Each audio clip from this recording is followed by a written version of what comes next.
listening to the RMPodcast, the official podcast of Red Moon Productions. Here are your hosts, Brandon Davidson, Keith Cheatham, and Sean Sebastian. Enjoy.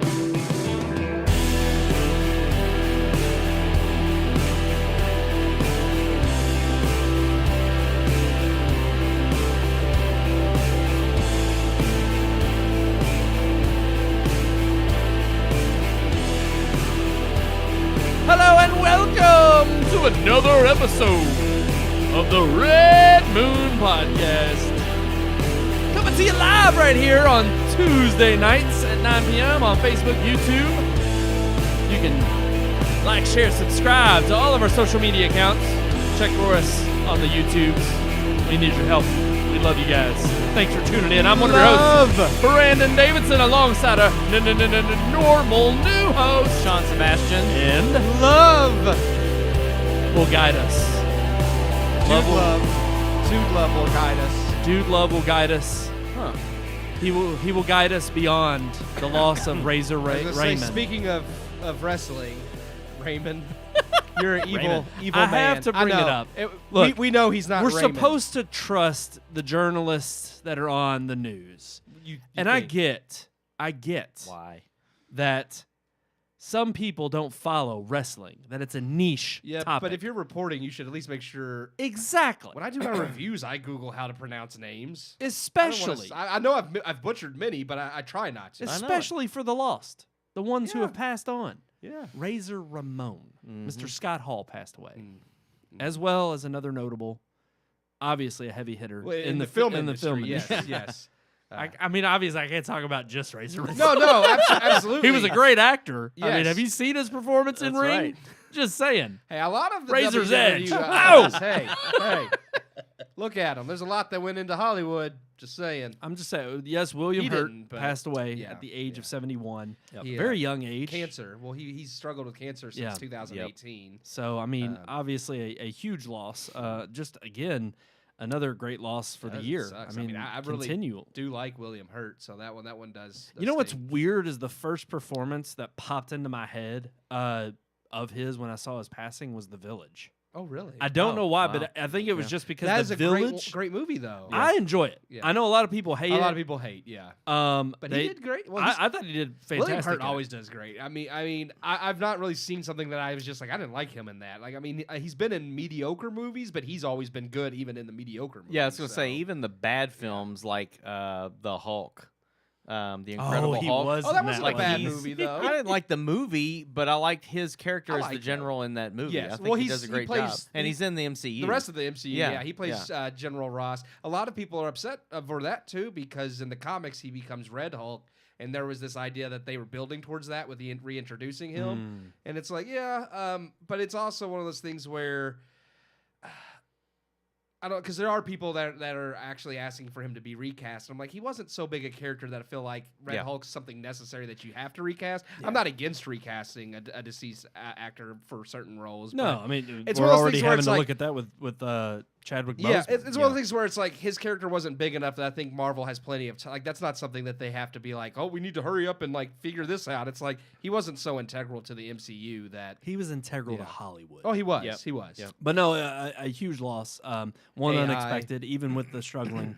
I think he kind of kept it on the DL, just like Boseman did. It was more known because It was known, but I don't think it wasn't expected. I think his it wasn't passing as soon expected, but as yeah, he he did. has because I mean a lot of his work in some of the later MCU films were impacted by. They talked about like the reason because they wrote that into the story too in Black Widow when she talks about his triple bypass because he has the cane and he's real thin. That's because a lot of like his cancer treatment and they wrote it in that the general had a see, and that's what's bypass, like crazy heart because attack or which whatever, Chadwick so I know that. Boseman's he completely was quiet about it. No, he was, and you could see in his last performance in Ma Rainey, he was very thin. He doesn't look sickly, but he's very thin. Yeah. And it came as quite a surprise when that happened. But when you saw Ma Rainey, you're like, okay. And I. Well, I know some people had concerns that he was doing drugs because he had gotten so thin for a point where people were like, is Chadwick Boseman doing drugs? And then you find out after the fact, it's like, oh, he was struggling with cancer. So Yeah. But absolutely a huge loss for the film industry. Just like many of the losses this year, but also Had a lot. the losses in dignity with regard to the Oscars. We're going to talk about that even some more. Spielberg has spoken. He will be mentioned later on in the headlines. A lot when we of talk people about it. have spoken about this. Oh, yeah. so- It's definitely driven a wedge between a lot of people in the industry. And again, we also have a topic that our good buddy Jacob had sent us in an email. Yeah, regarding Regarding the Oscars and one editorial about how they could possibly make a change that would be worthwhile. how could you get people to tune in? Maybe if they did this, I have thoughts on that too. And We're gonna talk about that in our headlines, and of course another loss. Sad to start the show off with so much loss, but the death of the Ukrainian filmmaker. Documentarian. Well, I don't think he was Ukrainian. He was. Oh, he I'm was, sorry. He He was he doing a documentary in Ukraine. He was in Ukraine doing a documentary. In Ukraine? In Ukraine. Yeah, there you go. I thought you said in Ukraine. No, I'm pretty sure I said Ukraine. I was just speaking fast. But yeah, because he is, I believe he's actually won. I know he's been nominated for a few of his documentaries at the Oscars, but I thought he had actually won one or two. So He did. Yeah, okay. Brent, I'm going to butcher his last name. man. Renaud. I'm going to say Renaud. He's a foreign, documentarian. he didn't flee with the women and children. He stayed to do the documentary. And I'm trying to look in the article. Sorry, Too soon. Sorry, Sean Sean. Penn. Sorry, but I'm giving him props. It's No, like he's that's actually true. He's his bravery. Yeah, he was a Yeah. brave man, and I'm sad that he is gone. Yeah. Well, I mean, Lost, Sean Penn's got to there's- come home to America. Yeah. That's right. He's American out there journalist fighting. was killed over there too. Yes. Yes, yes. I was going to say I don't have his name. I right don't off know his the name hand. either, but I've been reading. But no, all right. Done with the sad news. Yeah, Obviously, A lot of loss. The world's a crazy place right now. it really is. It really is. And prayers go out to their, families. And ultimately, yes, continue to keep the prayers and thoughts, good thoughts in your mind for everything going on in Ukraine and in the world today. It's crazy. So we hope to lighten the mood a little bit with our show each week. Yeah. Have a little bit of, lively debates and discussion, but also with some entertainment. And our review is of a more lighthearted movie. Very true. We did another Daily Wire film. We also did another beer. We haven't We mentioned did. our beer. We haven't mentioned yeah. that. We're going to talk about that a little bit. Anyways, the Daily Wire film. That's really kind of the... I was just like they've that's the only thought done, of the they've beer. only Yeah. had thrillers so Anyways. far, so this one's not a thriller. Just like this beer doesn't exactly thrill me. It's not bad. It's not as bad as the Down South. We did get It's the light. It's called Low and Hazy. Low and Hazy. Yeah, it's another one from the Appalachian. It's all Appalachian Brewery. IPA. Yeah. Yeah. And it's okay.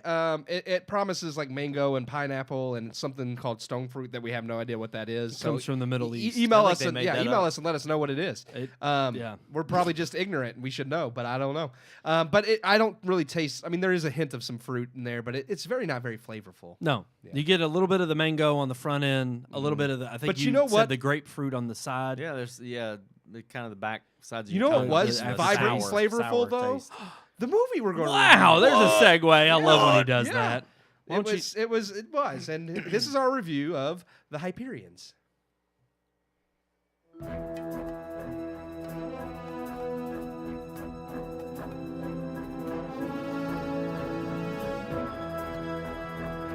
Quirky, retro, and offbeat, John McDonald's The Hyperions, a small indie flick, found a home with the Daily Wire. Having premiered last Thursday on their official YouTube page, with a mission to produce and distribute films that Hollywood simply doesn't or won't anymore, does Daily Wire's latest hold up?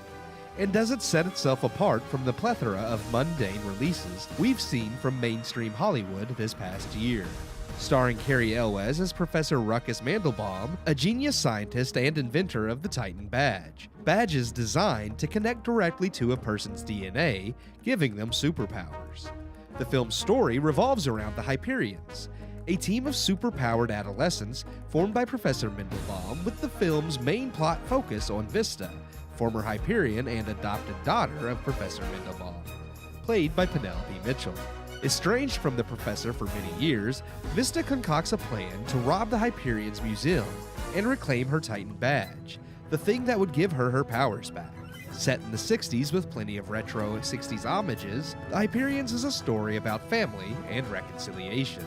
Written and directed by John McDonald, a relative newcomer to the industry, with sequences paying homage to the wonderful world of Disney and set pieces and costuming reminiscent of both live-action and animated 60s superhero shows at the time, such as Batman, Ultraman, and Astro Boy, the Hyperions captures the aesthetic of the time, blended with modern themes and emotional plot points, and a bit of Wes Anderson thrown in as well. The film is definitely distinct and accomplishes much of what it sets out to do artistically, but isn't exactly in a class of its own either. Again, we have another film from Daily Wire that is unique compared to what we have been getting in Hollywood the last few years, but not so atypical in the grand scheme of film. While McDonald makes great use of the set pieces and animation to aid in his story, and the film is visually fun and entertaining, where it lands most is with its characters and story. Focusing on the broken nature of Professor Mendelbaum's team of Hyperions and how it correlates to them as a family as a whole, gives vibes of Pixar's The Incredibles, but much more messy in only the way real family problems can be. The movie's overall message strives to be a universal one, and succeeds in most ways. My biggest gripe is how cleanly certain plots and characters wrap up. While the biggest theme is forgiveness and reconciliation, the bulk of the movie highlights some real darker aspects of its characters that realistically would require more addressing. And while fixing character flaws isn't exactly the film's point, everything is easily swept under the rug come the characters' time to reconcile. Ultimately, though, the Hyperions is highly entertaining. It's fun to watch and look at, and has plenty of homages and Easter eggs for fans of the time period to lock onto. Using the ridiculously simple aesthetic of 60s superhero design in a real-world setting with real-world problems offers plenty of humor, and the film is genuinely funny most of the time. With a few hiccups here and there, the film is really just in need of some polishing up and fine-tuning. It's a promising start for John McDonald, and hopefully he continues to grow artistically. I give the Hyperions 3 out of 4 stars. 3 out of 4 stars. These Daily Wire movies have a streak, but they can't just get over that. They can't break through that. They're barrier. I like them. They're just not anything. Even this wasn't anything like way out. Like even though they tried to hype it up as being this solely unique thing. Yeah. It wasn't something to me that I hadn't really seen before. Again, I feel like it is something, which is the Daily Wire's goal. It is something that Hollywood's not doing right now because it doesn't fit the focus Hollywood wants. Right. So I agree with that, but it didn't blow me away in the sense that it's like, oh, this is so unique, or I've never seen something like this. I did love like the whole 60s, 70s aesthetic and the homages to that. I thought all that was really well done. You could tell there's attention to detail put into that stuff, and that's where it definitely excels. But overall, like it's family, even like the whole idea of this family message, I thought just didn't land as well as it could. Because fell a little short. For me, it's like, especially the professor, it's like, he obviously the movie paints him as being a terrible father, but it's like there are some questionable decisions he makes that I'm like, some of these things need to be addressed more than just, oh, we're sweeping this under the rug and we're one big happy family now. It's like, like don't get me wrong, well, family forgives each other. There's that reconciliation. The premise though too, and I know I had to ask you actually before you recorded because I guess you missed where they talked about he actually did adopt them. Yeah. But even then I was like, okay, well even if he adopted them, it's like, are we supposed to be okay with him just experimenting with these kids, making them superheroes? He pretty much exactly. Like, he adopted them for the sole purpose of using them as tools more so than them being his children. And granted, while that could have made an overarching plot point that was resolved and kind of came full circle, bit, but I didn't feel like the character development throughout. I mean, trust me, I agreed. I came down on the same side of the star rating as 3 out of 4.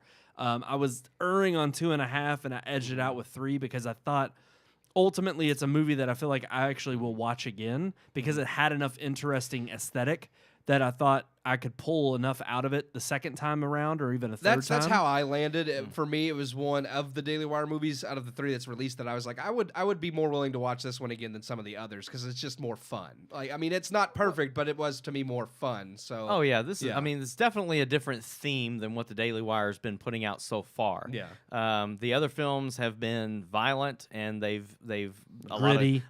Gritty. A lot of Second Amendment kind of messaging. A lot of different things. This one was very Wes Anderson. It was very, like I said, it didn't surprise me because I've seen his films. Yeah. So there wasn't anything about this that I hadn't seen before, other than I definitely dug the cheapness of the film. Yes. It is a good quality film. Like the acting is good. The story is there. The emotional moments, especially at the end, there's not enough there to make them that emotional for me. I agree. But the aesthetics and the props and stuff that were in the film, just how cheap and amateur and thrown together they look, it's definitely because it was a low budget film. But it like you just said before the show, it's very intentional for it to look that way, and I just enjoyed it. I mean, the whole thing, it looked like a Power Rangers movie, like how they put the chip in their armbands and all that and it powers them up. Like, I thought that was great, but I never really felt like I got to see them use their powers. True. That The they only build you up to. really You don't was- even see the strongest man do no. anything. Yeah. They cut it they away, cut it away and then they from show it, you the and then they show you the aftermath. aftermath. Something tells yeah. me that was the actor being, I guess, because maybe he's been in Cobra Kai, he gets paid a little bit more. It seemed like one of those instances where he couldn't fulfill. Or wait, are you talking know, about the I'm sorry, the what's character his name? in The black guy. What's his name? Ansel. Ansel. Yeah, it never shows I think him it was, actually it was destroy very those intentional guys. that they didn't show it. It was, Yeah, because it's violent. Yeah. But I mean, But that's it funny 'cause shows the movie- aftermath. according to IMDb, me and Brandon are still trying to figure this Yeah, out. It's it's rated, rated R. R. And we're like, he does smoke, and apparently smoking brings the rating up But because no that's more bad. than a PG-13. And that's stupid, yeah. And then, of course, there is some blood splatter after, like, he's massacred those people. But I was like, nothing about the movie It wasn't felt worse. enough. I would say PG-13. Yes, There's exactly. no F-bombs in it that I remember. I don't and really, even the violent aspects were done kind of in the vein you never of the see rest it of happen. the movie. You It's see kind it of cartoonish. afterwards. Yeah. It's just people laying there with fake blood. Yeah. Like it's not that. Even Jeremy Boring and Michael Knowles from Daily Wire had talked about how this movie was more family accessible than their other ones, which I would agree it's more so, not fully. I definitely don't think it's for younger kids. Yeah. But it's one of those Teenagers, things. yeah. But it's one of those things where I'm like, I was agreeing with them in the sense that it's like, yeah, this really isn't that I think bad. that's why they Yeah. made the statement, was to kind of clarify, like, if anybody was questioning the R rating, it's Yeah. not like Shut In. It's not or Run, no, Hide, Run, Fight. Hide, No. yeah. But ultimately, even bringing up the aesthetic, it's like, I agree. I thought there were just so many moments where, again, him doing it as an homage and a hats off, or even, like, I guess, trying to be akin to Wes Anderson to show his appreciation for Wes Anderson, or obviously his influence by Wes Anderson, and still blending so many different molds together. You can tell this is a person who loves, the craft of filmmaking and has taken those, ingredients and made his own. And absolutely, it stands that way. But overall, it just, like you even brought up with the emotional moments, and I felt this way even with some of because I think before the movie too, they were talking about how so much of even some of the props, the animation, were all done from the director. And the I felt animation like was brilliant. it I'll was say it was that. great. It was fantastic. But I think I told you too, Keith, before you recorded. For me, it seemed like on the level of which, again, I know directors.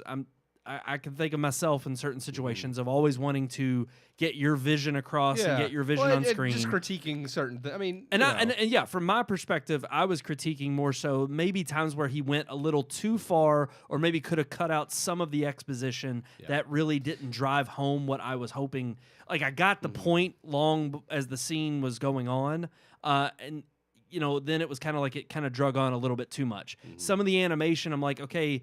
Obviously, I know he spent a lot of time in the animation aspect, so he doesn't want to cut any of it, but some of it drug on a little bit too much. Oh, yeah. The explanation of how they got their power, I thought, okay, it was creative, but again, you've got to keep it interesting enough to keep me engaged the whole time, and it can't be, because I already know it's, using ingredients that I've seen before, you've got to mix it up enough to add your own flavor that it's not fully something I've seen before. And so I think it missed the mark to a degree in that, aspect, which is why I just knocked off the star rating. But again, I still ultimately gave it 2.5. Yeah, you only gave it So, 2.5. That's where you settled. Yeah. But there's plenty of films that are worth watching again that we've rated 2.5 at 2.5. And I Absolutely. I agree with your rating. I would say my half star definitely came off when it came to the ending of the film, and the wrap up of everything was I felt like it was clean. quick Yeah. and clean. Yeah, exactly. If all of these things transpired to build up to the reason for them breaking in, taking hostages, which obviously they didn't hurt anybody, so it's not like, but the reasoning for doing it, I understood, but I never really got the justification, and I never really got the again at the end when there's an amends that's made. I just did not feel that connection at all. I mean, I really enjoyed the ending scene where he carries her off the train Yes. as she falls asleep on his shoulder. I loved that. Yeah. The scene before that where he's laying in the bed, Yep. I was just like, you're trying to make me cry, and I got nothing. There's well, nothing there. I was gonna say I understood. Yeah, exactly. They try to do like with they're speaking with their mind, and everything, I it was loved done, yeah. the essence of it, and I knew what he was going for. But you Yeah. didn't have enough of a connection Yes. between the two of them for like I could have just them quietly staring at each other and you understanding they're mentally communicating would have been impactful if you had built up the rest of the emotion around and the there relationship. is a pivotal scene in the middle of the film that showcases the motive, for why she's breaking in and trying to steal the badges, and that I think. But even still, she broke the law and held people hostage. It's like yes, she had a Right. reason for doing it.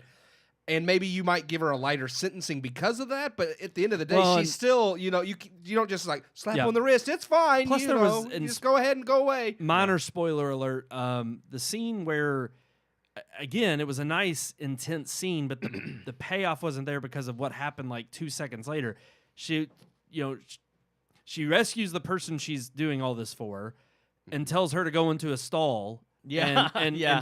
close her ears. They build and, you up to think and she's it's about to silence, do something brutal. and I'm yeah. sitting Yeah. here thinking, oh, this is intense. She's gonna But make then him- you see the very person who is supposed to get his comeuppance in the back of the car. in the back of a cop car being pulled off, and I'm like, well, then what was that scene? what even? happened between? The what only happened? purpose of having that scene was to try to fake viewers out and to make them think she was going to do something. But it's like, but then when you find out she doesn't, it's like, She okay, did the right thing. Within Yeah. the context, it's like, yeah, you're trying to build up this suspense of what's she going to do. But then within the context of the film, it's like, but then makes no sense for her to tell that person to go into the stall. Right. Yeah. It's right. like, yeah, you're doing this to build up tension for the audience, but it doesn't. It's the, not the realistic payoff's in not the movie. there. Yeah. I mean, even like I said, even if they had him carried out on like a gurney or something, and they were putting him in the back of an ambulance, and they said he's pretty banged up, but he'll live. You know, Yeah. something along those lines of like, okay, she took care of business. Yeah. Just something that was a little bit more of a reason why we got that scene. It makes you, you're waiting for something to happen and it doesn't. And that was, yeah. I don't know, that was the only thing that I felt like,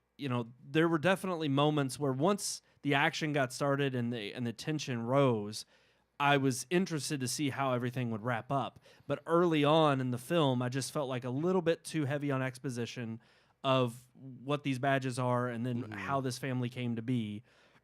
And really the only power that we do see, which it's a good effect, it's done really well, but the one that we continue to see throughout the whole film is just the one who can vanish and change Teleport or teleport whatever, yeah. locations. And again, I like the effect that's done, but hers is really the only ones that we see to great effect. All the others are kind of lackluster and we don't see much of. And again, that could be a budgetary issue. And again, I know that's where you got to get creative as a filmmaker. And that's why I don't know, this movie is good enough for a second viewing, but I felt like it missed the mark just enough that I'm like, I couldn't award it, what I wanted to by the time I finished, watching it, because I just felt like it didn't hit well enough. Yeah, I can't find, literally, I've been Googling since we started talking. I cannot find the budget for the film anywhere. It's probably not. There's actually, when it doesn't you even have a Google- Wikipedia yeah, page. When yeah. you Google Yeah. like the Hyperions budget, there's more articles about why Carrie Elwes is in a movie produced by the Daily Wire. Well, they bought it. I know, after but that's what the articles That's are what they're mostly. that's what they're why mostly is concerned this about. Hollywood movie star in a movie produced by a bunch of conservatives? Well, of course. and again, I can't find anything about the budget. It's got an 89% Rotten Tomato score though from Yeah. audiences. Well, and that, Yeah, it and doesn't, honestly, I don't think it has a critic score at all. No, because we've seen again, and that's part of the reason why we've reviewed these movies, because ultimately that's been what the Daily Wire's message has been with creating their own entertainment. I'm sorry, It it's is, 82%. Sorry. but they've been wanting to create culture. They wanted to make movies that aren't necessarily political, but still share their moral values. But they don't beat you over the head with some political message. And our goal was to review them honestly and say, hey, are they actually making legitimate movies that are entertaining and not just these soapbox movies that Hollywood tends to make? Right. And so far, I would say they have. And I know people would say we're probably biased, but I would say no. I think these movies really are relatable for the most part for general audiences. Well, here's the thing. Despite whatever even if political we're- beliefs you have. Even if you would say we're biased for viewing them, I would say that we're at least giving our honest opinion after viewing them, and that's far better than If it people was a who bad are not movie, viewing them yes. because of who it's produced by. I was not I mean, Shut In was okay, but I wasn't a huge fan of that movie. I probably wouldn't catch that movie again unless my wife wanted to watch it. See, I felt like the emotional Run, Hide, moments. Fight, I thought did a better job of I don't know. I actually like Shut In I better thought than Run, Run, Hide, Hide, Fight Fight. was pretty I good. did too. But I thought Shut In was better than this is than my Run, Hide, favorite Fight. of the three, though, honestly. Really? And it's because it doesn't have. None of the movies really have an overtly political lean to them, but I do feel like the other movies definitely showcase stand your ground. Yeah. They showcase Second Amendment rights, and they showcase not vigilante justice, but the people are going to get what's coming to them. Like, I really feel like there's three main themes of both of those movies, and the Shut In did have a tiny little bit of a biblical or spiritual lean to it, which I agreed with, and I liked it. But this movie is the one out of the three so far that just feels like it has no attachments or agendas and at it's all. funny And because I like it again, because of so that. many people knocking the Daily Wire for producing this film when really it was already made. Yeah, they bought it. They tried to show it at the Venice Film Festival, and it actually got a lot of buzz, but nobody bought it. Before, and before so Daily Wire Wire snatched it up. I was gonna say before Daily Wire purchased it, it got good buzz at these film festivals, and then the moment they bought it, everybody's like, "Well, No, we're way wipe that staying off." away Right, from that. Yeah, But again, and I think that just proves the bigger point that they're trying to make, which is ultimately a lot of these movies, whether it's because somebody's going to complain that a conservative outlet bought it up and distributed it, or versus the fact that this movie would have been overlooked simply because it didn't push some of the woke ideologies or even some of just the tenets that Hollywood has been pushing over the last several years in a lot of their films. I mean, the simple fact of the matter is, like you said, Sean, none of these films have an overt political message. A lot of these, and I think I've joked around with Keith on several occasions where I've said, I see these movies that they've distributed so far, and almost all of them seem to have, in my mind, a recollection of, this would have been a movie that would have come out in the early to mid 2000s. Yeah. And they would have not raised or batted an eye as to what their message was because it would have been universal. So I think it says more so to the culture changing and how, yes, Daily Wire definitely has the initiative of pushing a counterculture, but it's more so because maybe we've gone too far in one direction and there's not enough to balance it out because Hollywood only seems to be involved in and obsessed with making a certain type of film. Well, what I wonder is someday when the Daily Wire gets to the point where they're purchasing and producing, distributing films like Forrest Gump or Saving Private Ryan or these huge award-winning films, when they put a film out like that, are people going to diss the film because it was put out by the No Daily doubt. Wire? I think we're seeing that now. Even though it's a extremely good film. Yeah. Like right now I can understand, this is an amateur. I get it. It's their third movie. It's not this huge thing. But when the Daily Wire is putting out films that are actually up for awards or they're being they'll never shown be in up for theaters awards because they won't or consider whatever, them. because I think they have the potential to get to that point. Oh, I yeah. think they want to get to that point. No doubt. Like any production company. Well, I think they would argue something a little different. I think they would argue that the validity that their films have is more so impactful in terms of the culture it sets and that precedent than being honored by Hollywood. Because I think what they would argue, and I think what we've argued many a times on this show, is the fact that only can the messages that is being forced and shoved down our throats over the last decade of film that we've ridiculed the Oscars for awarding. Yeah. Only can that go on for so long before you have the backlash with regard to, look at the box office numbers. Literally, West Side Story was a pandemic failure. A week later, No Way Home comes out and demolishes everything. So there's no story there other than the one that's being created by this false narrative of, no, it wasn't the woke messaging from the film. It wasn't the lackluster nature of the actual filmmaking itself or the from a story necessity perspective. of making a remake of a great film. Of a like, classic. What do you need a remake? Yeah. But it's like, at People the are end of the tired of day, remakes. why in the world would you continue to pedal and shovel that dribble down our throat when you have other ways and other avenues of having these and I think the same way in which a lot of YouTube stars use the platform and rose to a certain level to gain notoriety, not because they followed the mainstream message, but because they went the opposite way. And I think that's the battle that Daily Wire is waging. And people are finding alternative things to be entertained by. I mean, we've seen on Netflix a lot of these Asian movies that are getting popular. We've seen, like you said, with people turning to YouTube or turning to other platforms. It's like they're tired of the bull crap. Right. They just want something entertaining. So they watch. Well, I think Jeremy Bourne after they had like a little post-show interview with the producer from Bonfire Legend, and it's so funny because he said if anything, he's like, yes, this is what we're trying to do is push back, and create an avenue and a lane for our culture, but so that it can be countercultural to spawn other things. Things that we've wanted to do, the movies we want to produce and make here at Red Moon. But ultimately, I think it is what he said ultimately was, we're having fun. We are being ourselves. And if there's anything that I think elicits, true response from not only creatives, but from audiences, it's when you're not trying to act like something that is unrealistic or that is fake. And I think we obviously have known well into the social media age how fake you can be on the internet and how there's some who can make a great success and there's tons of imitators behind it. But it's far be it from those imitators to ever gain the same success as the originals.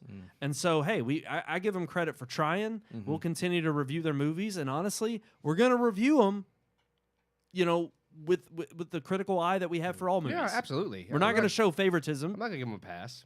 And it's like we will judge them critically. I think most of the things we said about Hyperions, like we do a lot of times, were the negative stuff. Yeah. And yet it's still a great film. It's worth checking out. It's worth subscribing and watching. Yep. So absolutely go check out the Hyperions. Only available on the Daily Wire. You can or support screeners. I don't want to see. Yeah, you could do that, but I at least want to say support the filmmaker. Yeah. I mean, especially when it comes to indie filmmaking. Well, you got the ones that would refuse because of where it's from. We can't not support me. them. I just don't have the money. So you don't have the money for $10 a month for 1 month to subscribe? I'd have to cancel Disney Plus or something. What? Yeah. Can't I'd do have to that. get rid What? of one to start another one. Just for a month long to watch the movie and then cancel? Oh, to just watch the movie and cancel. That's what I mean. Well, that's not support.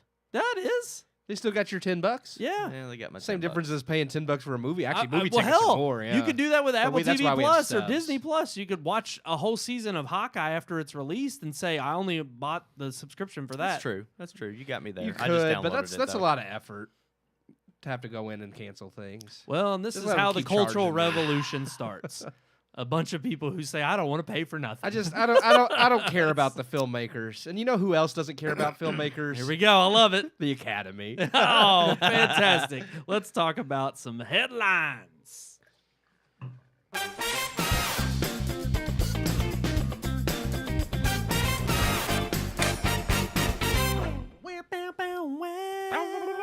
Oh, by the way, I'm Yeah. afraid of the dog jumping on me. I know you don't want to jump too much. no more watching my Plex. Uh-oh. You're banned from Plex. I am? What did Yeah, you because do? if I can't That's download fine. a movie from the Daily Wire and watch it, then you don't need to be watching any of the movies. Here's on the my thing. Plex. I never watch it because it's never up. I can't ever get it to work. Oh, I'm sorry about that. Same with Keats. I've never gotten Plex to work. Gosh. Man. That sounds like a personal how- problem to me. How many times have I come on here and said that I end up just renting it on Vudu anyway? And I pay the $20. God. So I'm paying enough for both of All us. you don't have to know do what is it send us is. a text and be like, hey, man. It's like, okay, I'll stop downloading No, stuff so you can watch. Okay, you all say that, but here's the thing. Everybody in my family watches it except you. Nobody has. Brian next door has the same. He's in the same area and he watches it. Well, the just thing fine. here's the thing. After most of the time, if I can get it to work, it'll either have latency issues or it is a moment of I don't want to text or bug anybody. I caught him just watching want to mine the watch other the day. movie. I caught him. It was Licorice Pizza. Yeah. Oh yeah. Yeah. I was No I Way was- Home in 4K is on there Here's right the now. thing. He actually got it to stream even though my VPN was on and I was doing stuff. And I noticed Yeah. he was watching. And I was like, is that working for you? And he's like, yeah. It's like, because I turned it Oh, off you just so I think could so, watch yeah. it. He's like, well, now it stopped. It's like, yeah, that's because I rebooted.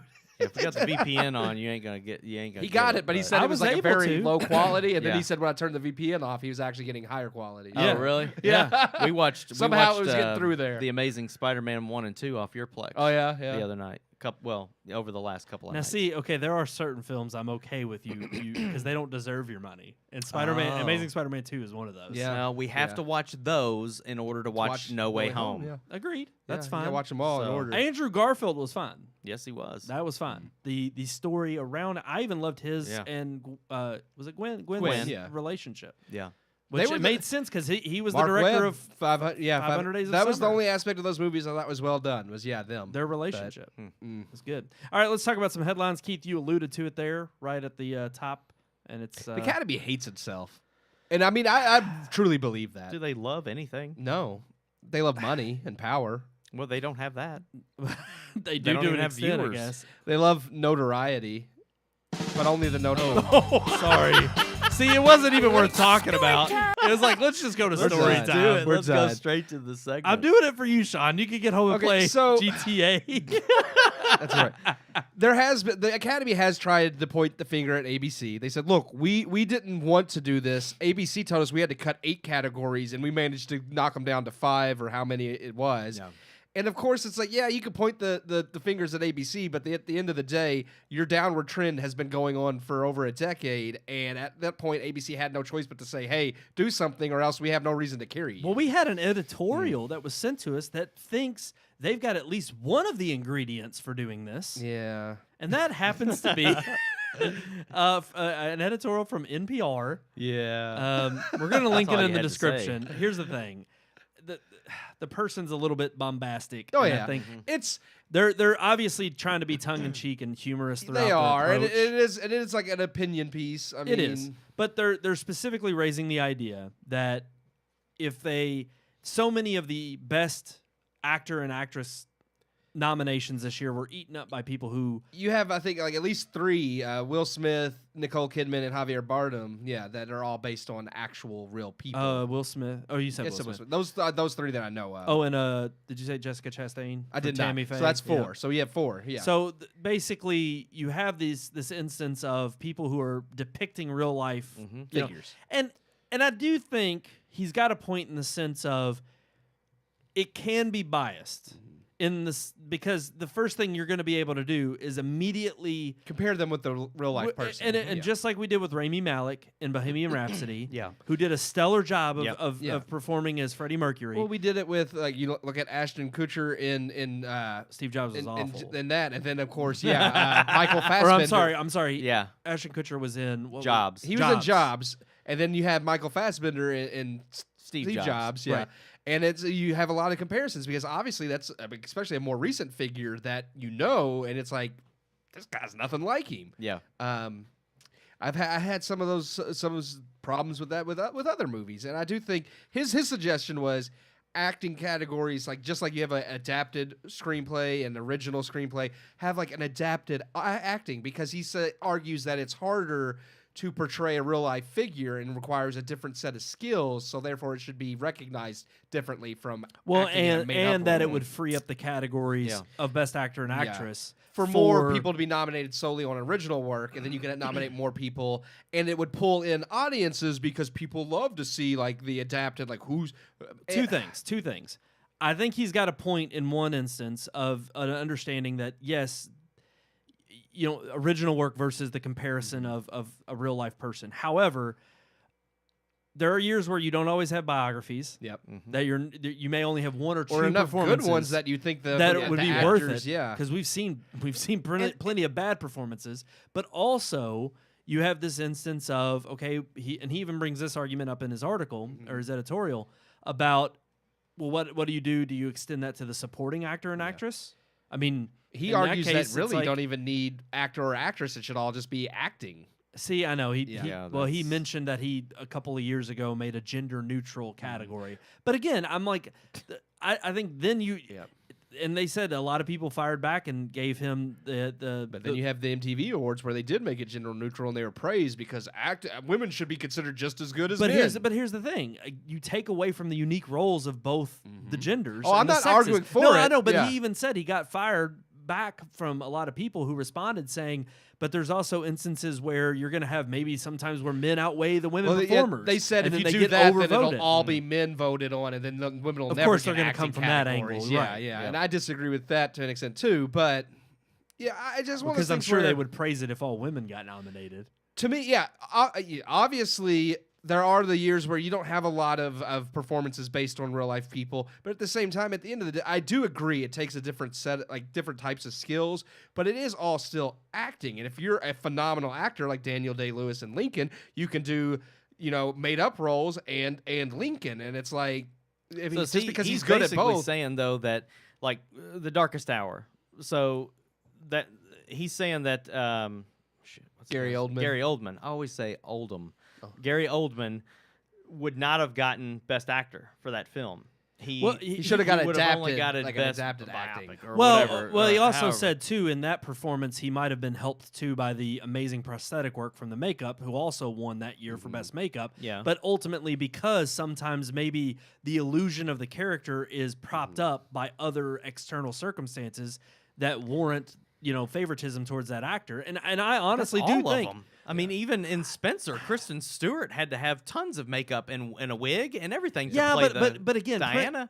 But again, I think Princess Diana more so. You see Kristen Stewart's face in that. Yeah. You don't see Gary Oldman in The Darkest yeah, Hour. that's true. And I do think You see a fat suit. You see Yeah. a fat yeah, suit, and while I do think he did a phenomenal job, I absolutely think part of it, him portraying that role and me being convinced by it as an audience Is the- member, is the was makeup. the Okay. makeup and the whole atmosphere. Colin Farrell as the penguin. Penguin. And granted, Yeah. he did a great job, but I mean, a part of that is also like the amazing makeup work. Yeah. So And- say the same thing about Heath Ledger, though. Yeah. You can't see Heath Ledger's face No. in all of that, in the No. scars and the But and again, the he did a clown makeup. phenomenal acting job. So, and I do think it should be based on their skill as an actor, regardless of whether it's an adapted or original. Agreed. Because either way, you still have to bring something to it. And you could argue, and I'm not saying this is my argument, but I think you could also argue it's like, well, original is harder because then you have to create the whole persona yourself and create a character. Yep. Whereas an adapted one, You have something to go yeah, off you of. know how they behaved, so you just have to mimic that. Yeah, in most cases, they're able to go and meet with the people and sit down and talk to them, unless it's someone like The Darkest Hour with Churchill. Yeah, someone I mean, that's yeah, deceased. somebody But that's yeah, dead. so but I think arguments can be made either way, but I just at the end of the day, it's like segmenting already existing categories into broader categories isn't to me the answer. And at that point, it's like, how many times do you split? It's like, well, acting in this type of role is different than this, so we need to split that. Right. Or just like they just merged sound not that long ago, it's like there's all kinds of categories, like even like set production. It's like, well, now we should split it into lighting and then set design and split it into it's like you could split all the categories into different things, but at what point Right. does it become yeah. Well, I was going to say too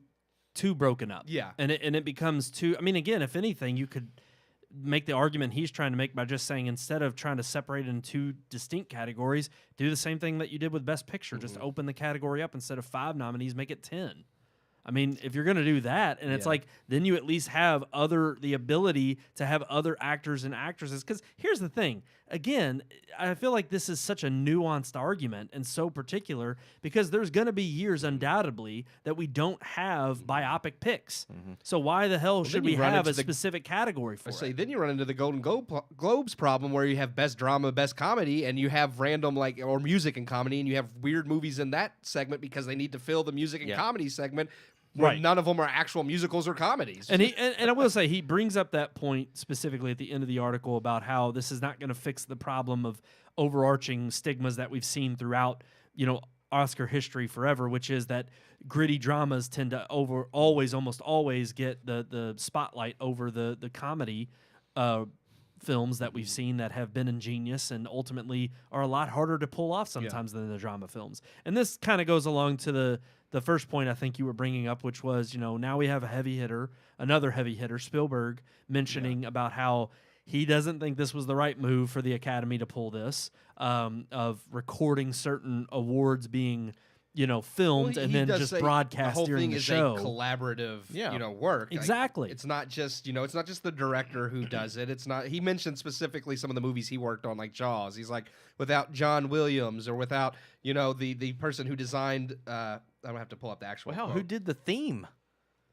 he said, like, when I look back and I think about without John Williams, Jaws would wear dentures. With West Side Story, when Tony is singing Tonight with Maria, without production designer Adam Stockhausen, he would be singing it on a stepladder, and she would be on the scaffolding. He said, all of this on an empty soundstage. He said, without film editing, all my movies would still be in the dailies. And he has a point. It's like, yeah, you're the director, you're the main actors, you're the faces of these movies, and that's who everybody recognizes. But they can't get it done without everybody else working with them. But again, this is coming from Spielberg, a filmmaker, a seasoned filmmaker. It just shows you that the Academy, when they're making these decisions, they're not necessarily going to the filmmakers for their input. Otherwise, they would be shot down immediately by people like Steven Spielberg. They must not really care about what the filmmakers think. I think that's what a lot of people are arguing. I don't know how much that holds weight in terms of, I feel like Hollywood does this really good job of, I mean, they're in the business of showbiz. Yeah. It's the easiest, freaking, you're paid to lie. I mean, it's like, I'm going to get up there on my soapbox and spout off this, but behind the camera, I'm going to be like, I'm going to vote with the status quo. Yeah. And I think that's the bigger problem is, again, when you cultivate a culture of just going along, it's hard to be the new age radical shift and move have a certain movement that ultimately doesn't change because, again, you have a bunch of stiffs that aren't willing, but you also have a bunch of new age folk that are only wanting to push it one certain kind of way. But I do think that's also why you see the finger pointing, like, oh, ABC did it, because it's like they want to be like, it's not on us. Right. It's like we're with the filmmakers, we understand, but them evil guys over there said we had to do this. Well, and I think to go back to your point too, Keith, of talking about how you start breaking up the categories into such minutia. It's like, I think that's kind of why you have the categories listed the way they are. It's because, yes, you do have your Spielbergs, you do have your Pete Doctors, you're in I mean, Pixar almost always takes home an Oscar for Best Animated Feature. Once upon a but time, yet, they deserved to. Yeah, true. But we almost always have them get up there, and we know by virtue of the fact alone that there's hundreds of animators that work on these films. And now, of course, in the bigger productions and the big blockbusters. And I liked what Steven Spielberg said, and another quote in the article we'll have linked below, is about how, everybody, there is no above the line and below the line. Oh, yeah. We're all equal at the Oscars. You're all competing. Yeah, go ahead, read it if you've got it pulled up. I feel that at the Academy Awards, there is no above the line, there is no below the line. All of us are on the same line, bringing the best of us to tell the best stories we possibly can. And that means, for me, we should all have a seat at the supper table together live at 5. Yes, and to He was echo, being witty. that's Spielberg. Live But at to 5. echo the same sentiment, I think it is about saying there are times where, yes, 2 people from a given category are going to come up and accept the Oscar, but there's almost always dozens or hundreds of people behind those 2 or that one that are in that department for who making that film. I mean, look at any film credit. Yeah. And the film credits are filled with people who are never going to be mentioned, but if they worked on an Oscar-winning film, you better believe that's going to be on their resume to say, hey, I have some clout here, and I deserve to go above and beyond. I say when look at Best Picture winner when they give that award out, the stage is always flooded with all, and yes, only 1 or 2 people talk, but it's always the flooded with producers all- are yeah. always the one that accept the award, but that's usually the one where most of the cast Yes. and a lot more of the crew, or at least the ones who are on the bottom half, not up in the balcony, come down and get to accept that award because it is like saying we get to share this with everybody. Group effort. Wow, group effort. Roger Ebert, you were just thinking of him. Roger. But no, I just ultimately, I hope for the sake of trying to restore some semblance of honor into filmmaking, that the Oscars will tank this year. To the degree that they end up kind of going back to the drawing board. If they have to do what the Golden Globes did and eat their own and say, well, next year it's going to be an Instagram live event. As sad as it so is, be it. because I really did used to look forward to the Oscars and loved watching them. I'm in the same boat. I just would like to see them get canceled at this point, because maybe that will teach them humility and make them change. I mean, I doubt it at this point, And ultimately, I doubt they'll change, but Yeah. I actually have no doubt that it'll be canceled. Oh, I yeah, don't know, yeah. I don't know if necessarily after I don't know if it'll this teach year, them any humility, but yeah. I do think that this is the direction they've been heading People for just they don't over care a decade. anymore. well, and I think that goes back to what we were just talking about with the Daily Wire and the Hyperions, and again, when you have a certain kind of attitude and this elitism about how you approach these matters, that you think you somehow know better than the populace, again, at what point does the award become irrelevant when you're awarding things that nobody cares about? Yeah. And It's just like like patting that- each other on the back. Yeah. But it's like, but without the people paying to see your movies, you couldn't afford to make any of these dumb things that you're awarding yourselves or for. that you're pushing to try to push whatever agenda you have. And that's what I think we've seen too much of in the last few years with the Oscars, and unfortunately it's catching up to them. Or I should say fortunately it's catching up to them. So if they are driven into irrelevance, it's only by their own doing. Alrighty guys, we have one more headline, but we're going to save that for another time. We're going to push that off down the road. We have a nice little on our if you check on our Facebook page, you can comment. There's a link to the article in there. Feel free to comment on that and share your thoughts with it, because it is the Turning Red having the Review poll. There was a review pulled because the filmmakers didn't like it, so then Cinema Blend said, "Okay, well, we agree with you. We messed up on that one. We have some little bit of cancel culture. That's a little And granted, we have enough of it in today's Cinema world, Blend, but- who produced the article, did it themselves, but still, I think that's wrong. They were That's just my pressured to opinion pull on it because it was a negative view.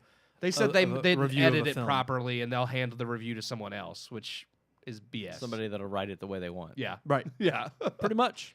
And that's all you got to do now. Yeah. Just bully your way into. I saw 10 getting- minutes of it. I turned it off. I've decided to watch it, and it's. I didn't care for it. What movie are we talking Well, I about? said Turning Red. Oh, dang it! I was gonna say go to our Facebook page Yeah. and find out. We I didn't know you already said mentioned it. Yeah. Yeah. Alrighty, guys. Well, let's move on. You already saw it open there, but let's finally move on to our story time. It's story time, where the podcast members tell their stories. Story time. Story time. Let's talk about a time You're gonna need a bigger boat. that movie would have been Jaws with dentures. It would have been nothing. Yeah. Without John Williams. I'm as mad as hell, and I'm not gonna take this anymore! That's right. Get mad. You know what that's from? Oh, it's from. Never mind. I was gonna say something. What were you gonna say? It's network, but I was gonna say I always got network and broadcast news confused. Yeah. But broadcast news has William Hurt in it. Yes. So I was gonna bring that up, but that's from network, so not the same movie. Alrighty, let's talk about Can't handle the truth! That's from A Few Good You Men. good man. a time when you didn't study for a test, Mm. and you could have passed or failed, but a time when you didn't study. One that just sticks out in your mind. I don't have any that specifically stick out in my mind. All of them is what you said before the show. Yeah, I did. That's what I said. Most of them. I didn't study a lot. I just retained knowledge. So I was yeah. wow. Yeah. I'll be honest. So I did Yeah. pass most of my tests. I mean, I'm not saying every single one. Got an idiot savant over here. No, I mean You I just was. got the idiot over I'm, here. I'm a good test taker. I do well on tests. So I mean Under that's pressure. never Good under been pressure. a big problem of I'm mine. a terrible test taker. My problem is just laziness. So when I get bored, I'm like, I'm just not going to do this. So like all of my passing, a lot of my classes in high school came from the fact that I did test well, because I Yeah. was like, I'm not doing this homework. I'm going to go do this instead. Yeah. And then my parents would beat me when I brought the report. I'm like, I'm passing. It's yeah, It's they- true. There, What I did they saw beat I you saw with? bruises on him. Yeah. One time. Yeah. They So, hated him. Yeah. If So it was yeah, I multiple just choice, I'd pass it. I had a few teachers that were fond of me that hated that aspect of me because they knew like I was intelligent. But You I wasted just, your potential. I did. Investigation. Oh god. This whole investigation is about as sufficient as a submarine with screen doors. Are you not entertained? Name that movie. We keep going. I'll end up using all of them. This Well, show. all of your quotes are from the same movie. Which Yeah. is? Silver Well, Bullet. that one's That's Silver it. Bullet, That's but right. I mean, he has a couple movies, but he only uses like 2 or 3 quotes. So I told you time and time again you can't bet managers. Moneyball, yeah, that one comes about too. What? That's not Moneyball. That's Silver Bullet. That's Silver Oh, Bullet. that one is. No, you do have one for. I thought there was one for What's Moneyball. the one you from did. Moneyball? I don't. I don't know. I thought love he that did one movie. for- yeah. Maybe I'll remember it. I don't. don't I'm not remember. right now. That's But that was that's a Silver slow Bullet, movie. yeah. that I could Moneyball's watch. great. I could watch Yeah. that over and over again. That's a good movie. yes. That's a great. It's weird. It doesn't feel like an Aaron Sorkin film, even though he wrote it, and Brad Pitt's great in it. Oh yeah. I love his acting in it. Aaron Sorkin did Being the Ricardos, and I liked it. Yeah, I think his script writing is what made me enjoy Steve Jobs so much, even though It was it was all right. Yeah, but I it like was, the writing in it. He- But anyways, a yeah. test that Anyways. all mine were college mostly. Yeah. I think I actually did well in Actually, high school. I did studied study quite a bit. in college. I was gonna say I you did do kind of that. had to. You were Yeah, that was medical stuff. Yeah. I was like, it was only Like, high I didn't school. I study didn't. at all. It was only high school. I didn't. That's why study. you're not a surgery tech right now. Yeah, I was Actually, I passed. I have a degree. Hey. Yeah. Hey, that's all I that work matters. for. I Put work that for on a your medi- wall, buddy. I work for a medical company, so it's That's Yeah. right. Yeah. I won't say which one because Yeah. HIPAA. yeah, we'll go with HIPAA. Yeah. But no, this guy didn't yeah, study. college. There were times where it's like you'd be cramming for a midterm or a final, and there were tons of times where I would stay up late, thinking I was going to cram for this, and I would be on the bed with the book, Yep. and I would just fall asleep. I'd wake up and I'd be like, "Well, I guess I'm going to wing this thing." Yeah. And I do want to say one that I specifically can remember. I took race in the U.S. my sophomore year in college, and I did not buy one textbook for that class. I did not study once. I made a B in that class. Good job. And I think it's pretty easy to tell why I made a B in that class. White privilege. That's right. That's right. It was everything against the white man. You put it on there, See, you win. what year was that? Oh, that was Yes, white privilege didn't exist back then. 10. That was 2010. Oh yeah, it did. 09 or 2010 No, is it when I wasn't took even that a thing course. back then. Yeah, it Nobody even was. put those two words together Obama back was then. president. It existed back then. I don't believe it. Privilege has always been a thing, but yeah, white privilege. I think No, I would said those last- two words put yeah. together. Yeah. That's in the last 4 years. I think. Well, I would say it was probably in existence on college campuses then. True. It didn't True. become like part of the Yeah. vernacular. I never of- experienced Right. that environment, so It didn't the become college- a I mean, I've modern never experienced term. white privilege Yeah. either, but what? I said I've never experienced white Never privilege either. experienced But that either? No, of course I've not. experienced privilege because I live in America. That's right. That's right. What about you, Sean? Anytime you took a test? Oh yeah, or no, I didn't study? never studied. yeah, Oh, No. never. No, just never. blanket, never. Blanket never. yeah. No. Did you Sean do knows well? the way. Now I will say the only class that I actually gave time to homework and studying was U.S. history.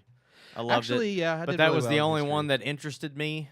You know, they talked about evolution in my science classes. I zoned out. I was like, this crap ain't real. I believe in the Bible. I don't believe in evolution. You can So- still believe in the Bible and evolution. No, you can't. Yes, you can. You can't. That'll be a debate for another time. We'll bring Ken Ham on, Yeah. and we'll bring Dawkins Nye. isn't. He's not. Oh gosh. Yeah, They- Bill Nye. They did that one already. I can. I Shoot know, it. it's can on YouTube. Shoot it down with one statement, one question I could ask you. Okay. All right. When did the dinosaurs die? Why does it matter? It does. Why? Because it matters when death existed. Okay, and here's the thing. No, it doesn't. Yeah, yeah. If death didn't exist until sin entered the world, that happened For with Adam human and Eve. nature. No. Humans For- were over the animals. right, but Why does the even death of an animal matter for nothing humans? died in the garden. I don't know about that. No, everything lived forever. Everything was sustained by God. And even then, who's to say So that? I'm just saying, sin didn't enter the world until Adam and Eve ate from the fruit. There was no death before the fruit was eaten. So dinosaurs couldn't have died before mankind. They had to have died once death entered the I world. think it's 65 million years. You just I'm can't, gonna look into. you can't do that. That's a good point, but I'm gonna look into it. Well, I think it's an I'm not gonna argue against it because I want to. I'm not study gonna, up. But here's the thing. I'm not gonna try to argue for a point. Yeah, that this I'm not is gonna fully go into fleshed a whole out. Yeah. nother- No, yeah. I'm just saying, Yeah. death didn't exist until sin entered the world. But I think a lot of people too, because I know this kind of goes against the whole old Earth versus young Earth. Sure. And I think it's interesting because you could also say, just like how the Earth was created in 7 days, and it's like, but we don't know how could time have existed before a sun, in terms of the way we know time. Oh, Dennis Prager actually has a really good about the translation of the original text and it being like ages, like meant like day as in ages. Yeah, so it's like it's that's- possible. And I mean that he wasn't promoting either or. He was Right. just saying that for some people it's like obviously if you think I'm of just in terms thinking, of ages, there's- like I in think the there's first, on the things that first are- age right. and the second age. I guess my Sure. only There's thing no is, time where God Yeah. exists. without but- being a biblical scholar or having, I would say you don't have to be a biblical scholar without having this took a studied up. different turn. It did, I'm sure. enjoying It it did. though. I am enjoying it.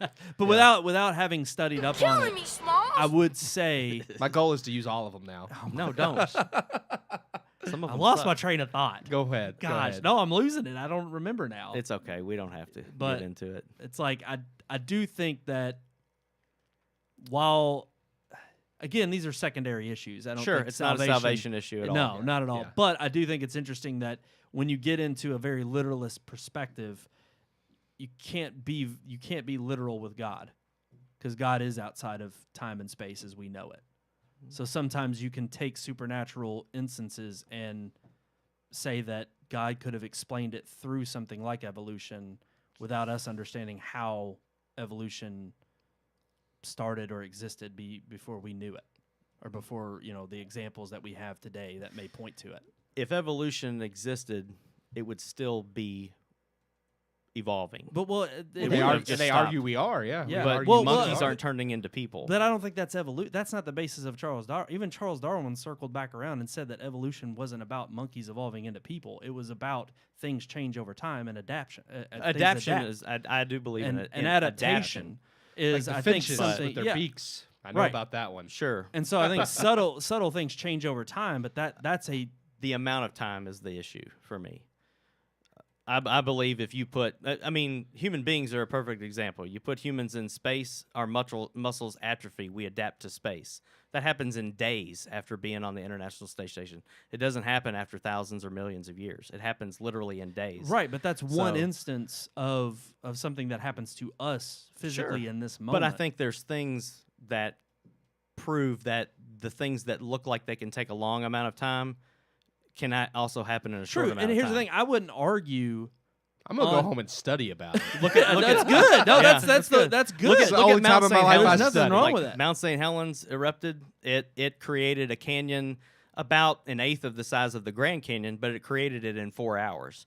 So to say the Grand Canyon itself is No, millions here's and the thing. millions of years old, Again, no, it was and with- created in a flood. And I think that ultimately, any science that's worth its weight in what it's trying to prove is just trying to come up with evidence to prove the existence of what we already know to be fact. It doesn't necessarily mean that you can't say that something like Grand Canyon could have taken thousands of years to form, or it could have been an instance like a Mount St. Helens. And I think any scientist who's worth their weight in what they would argue would say, I'm going to look for whatever evidence is relevant and present. I think anybody who tries to state science as a certifiable fact that either proves or disproves the Bible is looking at it the wrong way. Because I No, think right. we I have a think- lot of naysayers. I mean, if anything, I think I think the science- natural sciences in and of itself, and especially the forefathers and the ones who created or came or presented the laws in which physics are based Yeah, on, a lot of- come from those who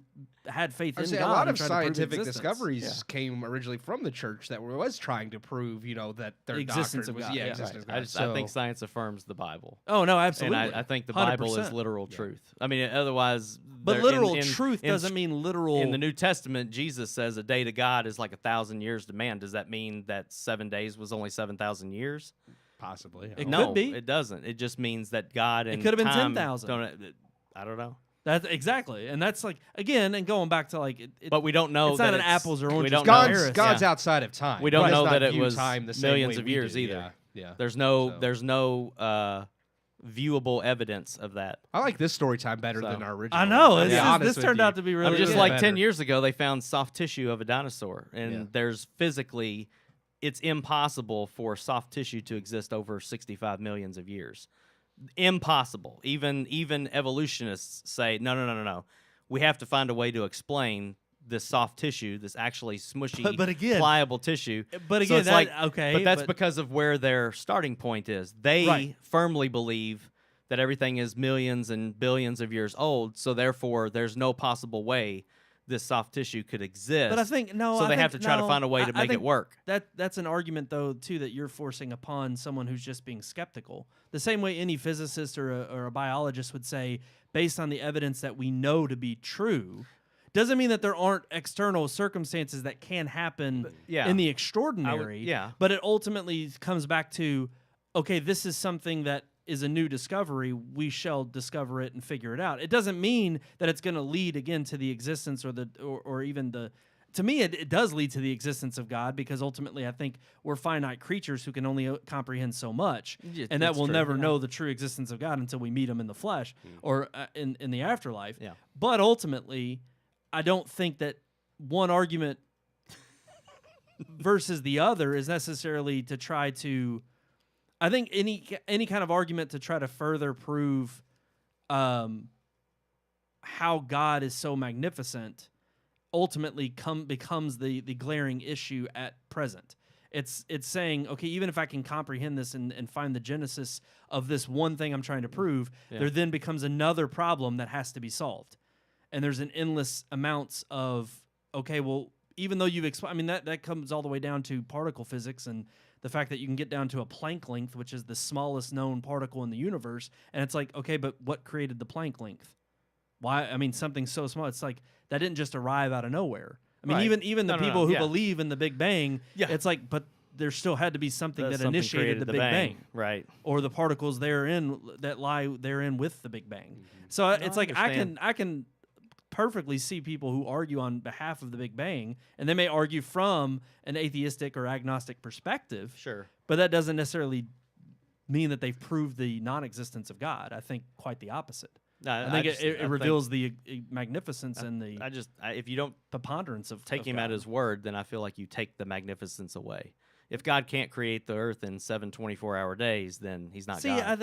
I think you're putting God in a box at that point. No, I'm actually giving because him you all now the credit. you are now saying, because here's the thing, I don't think questioning it's the Bible is a framework, and absolutely it is the inherent truth, but that doesn't mean that there aren't external things that can then prove the Bible's existence to be true outside of the Bible. I don't think you have to then just go directly to the Bible and say, well, it doesn't say it in there, and if it doesn't say it in there, well, then it's not true, because there's a lot of things that aren't in the Bible. No. I'm not saying that. I'm just saying that if he says he created in 7 days, then You mean he it's a created it in literal 7 days? Oh yeah. Okay. Jesus I mean, that's believed one it. perspective. Jesus believed it. So I mean, if he told it and taught it to everybody, then why wouldn't I believe it? What do you mean Jesus sat down and Jesus said that? quotes from the Old Testament and says, when God created this on the 6th day, like, I mean, he doesn't say on the 6th age or on the 6th millionth But again, year. you're looking at a you're- translation that is that's coming yeah. from Hebrew. Is that we'd have to old look at the Hebrew. So do you original think text. our translation of the Bible is inaccurate and then therefore it's not the truth? No, no, you're conflating translation with truth. I'm well, saying if that the it's- truth is in the words itself, and it's speaking through Christ. It's not inherent in the fact that word for word the Bible is infallible. I think the message and the meaning of the word is infallible. But that doesn't mean that we as humans can't be infallible in how it was translated how or we wrote. interpret it. Because Yeah. there's a lot of translations that I wouldn't hold a candle to the original text. I think you have to first go back to the original text and know yeah. Hebrew. Yeah, because that is the way in which NASB God is breathed it out. Is the most accurate translation of the Bible. I mean, there's several. I mean, if we're going down to translations, then they're all wrong. Well, no. They would all get some things wrong, but we weren't there. But I mean, I'm just saying, Hebrews know how to speak Hebrew and they know how to translate it into English. But they didn't translate it into English. I mean, hell, Luther translated it into German from the original Hebrew. But it's like that's fine, and it was accurate. Yeah, well, as accurate as you can be, because there's some things that are not conveyed in Hebrew or in English the way they are in Hebrew. Man, that sucks for us then, because Yes, if everything about salvation is inaccurately No, translated, no, then how no, are we? no, But no, certain, no. certain words don't have direct translations, so they have to Yes. create an approximation to. If anything, it just means it's more work for us to do what we should be doing, I think, in a daily walk with Christ, and that's to read and learn from all translations, and not. And compare the differences between them, because we as humans are fallible They all and we say a do day. screw That's up. what I mean. See, but again, you're going back to a literal translation, and I think that can lead to some I think in and of itself, that perspective can lead to contradictory statements within the Bible itself. If you pick one translation and say, this is the only one I read from, and this is infallible. No, I'm because there's saying- tons of translations I'm saying every that have tons translation of different the Bible says of that meanings. the earth was created in 6 24-hour days. And I'm saying, okay, you can take that one statement and you can go back to the original Hebrew text, of all the different verses in the Bible, and you can derive certain meanings that come from whether it was the way in which the culture was back then, the way in which it was spoken verbatim, or the way in which it was written or conveyed, because even the biblical text themselves comes from different texts. They're not all from Well, they have one different authors, particular, yeah. different authors, different time right. periods over hundreds of thousands of years, and yet, not hundreds of thousands, hundreds or thousands of years, Yeah. but it's like in all of these instances, you have the God-breathed out word that is the Holy Bible, Right. but it is told through fallible human beings.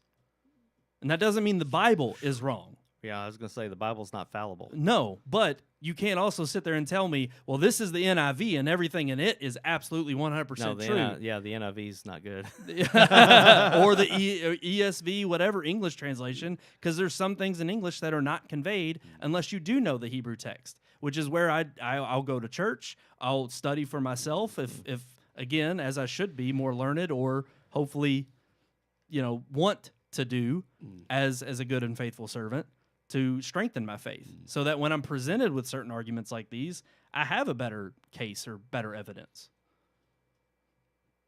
Simple as that. Okay. And that's how we didn't study. Hey, we didn't study the Bible. Obviously, to have I guess a more educated discussion on this issue. It was fun. I enjoyed it. I did too. That was fun. Alrighty, guys.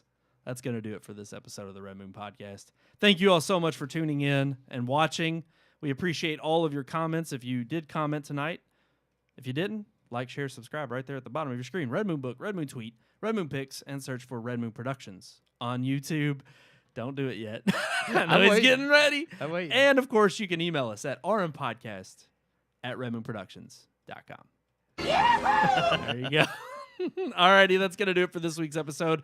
Thank you all for tuning in. Next week, we're going to be reviewing Coda.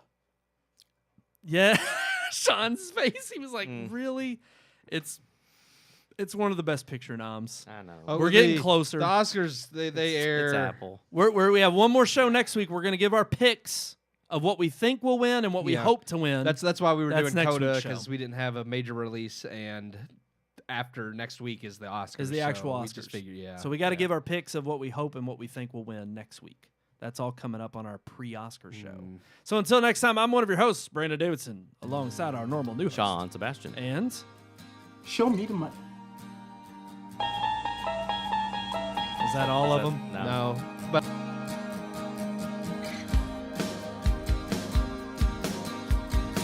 We hope you enjoyed this week's episode. For more reviews, previous podcast shows, and everything Red Moon, visit our website, redmoonproductions.com. You can also like us on Facebook or follow us on Twitter by searching for Red Moon Productions, LLC.